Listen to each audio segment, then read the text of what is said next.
Saya juga lahir pada tahun 67. Waktu itu tinggal ceritanya baik. Kalau zaman-zaman dengar cerita dari orang tua, Talangakar ini penghasil minyak paling besar di Asia Tenggara. Rumah sakit juga rumah sakit yang paling besar di Asia Tenggara. Dokter-dokternya juga dari luar negeri. Nah, tapi sekarang ini tinggal kenangan baik. Sudah dibangun dengan rumah-rumah masyarakat. Sejak kapan Pak terakhir ada Pak? Nah, kalau itu kita udah tahu, ngomong kita tadi kan, aku lahir tahun 7, aku kecil juga sudah ada gedungan juga sebanyak yang kosong. Berarti zaman sebelum merdeka sudah ada lagi Pak ya? Tidak ada lagi. Sebelum merdekaan Pak ya?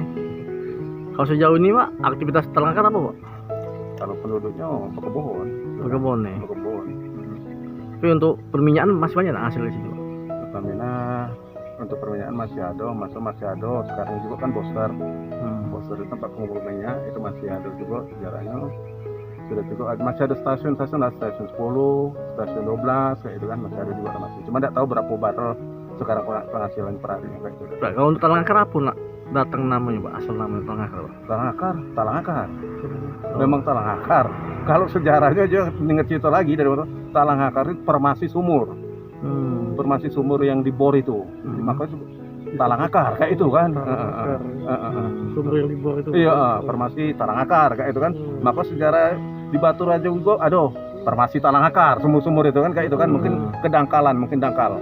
Akarnya ya. Pak, rumah sakit itu kan informasi terbesar di Asia ya? Asia Tenggara ya. Asia Tenggara ya. Nah, itu Pak untuk pengguling sendiri masih ada bekas sisa? Nggak ada lagi. Itu apa Pak?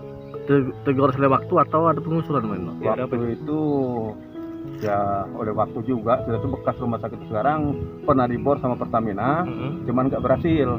Jadi tinggal sama Pertamina sekarang dibuat pemukiman masyarakat. Jangan lupa subscribe, share, komen, dan like ya.